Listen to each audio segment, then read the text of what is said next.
ముందుగా ఇక్కడికి వచ్చిన నిరుద్యోగులందరికీ నా శుభాభివందనాలు. మిత్రులారా, ఇక్కడ అందరూ ఎస్ఐ కానిస్టేబుల్ పోస్టుల గురించి మాట్లాడుతున్నారు, చాలా సంతోషకరమైన విషయం. అయితే ప్రధానంగా నేనేం చెప్పదలుచుకున్నానంటే, ప్లానింగ్ డిపార్ట్మెంట్ అని ఒకటి ఉంటది తెలంగాణలో. ఆ ప్లానింగ్ డిపార్ట్మెంట్ ఏఎస్ఓలు ఎంపీఎస్ఓలు అనే ఒకటి ఉంటది. వాటిని ఫిల్ చేయక దాదాపు 7 సంవత్సరాలుగా వస్తుంది. గత ప్రభుత్వము ఏఎస్ఓ పోస్టులకి నోటిఫికేషన్ ఇస్తే దానికి గత ఆర్థిక శాఖ ఆమోదం తెలిపింది, కానీ ఆ నోటిఫికేషన్ ఇంతవరకు రిలీజ్ చేయలేదు.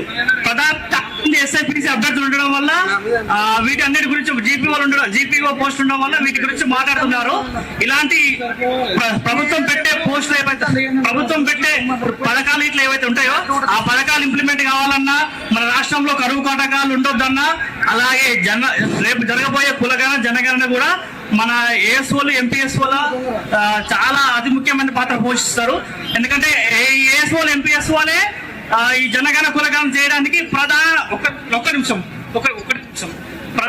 వీళ్ళే ప్రధాన వీళ్ళుంటే కులగణన జనగణన సాధ్యమవుతుంది. అయితే తెలంగాణలో 638 చిల్లర మండలాలు ఉంటాయి.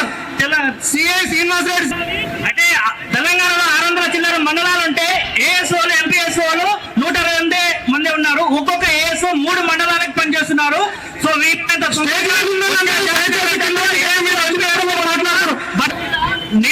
ఏఎస్ఓ ఎంపీఎస్ఓ వాళ్ళ గురించి గత 2-3 years ఫైట్ చేస్తున్నాను. దానికి సంబంధించి జాయింట్ డిపార్ట్మెంట్ కి ఆర్టీఐ కూడా వేసాను. ఆర్టీఐ వేసి వేకెన్సీ తీసుకొచ్చాను. ఆ వేకెన్సీస్ అన్ని 2021 వరకే ఇచ్చారు. ఆ 2021 నుంచి ప్రెసెంట్ ఇప్పటి వరకు ఉన్న వేకెన్సీస్ ఇవ్వట్లేరు. నేను అడిగితే మళ్ళీ ఇవ్వడానికి సమయం పడుతుందని చెప్తున్నారు. సో వీరైనంత త్వరగా జాబ్ క్యాలెండర్ తెలంగాణ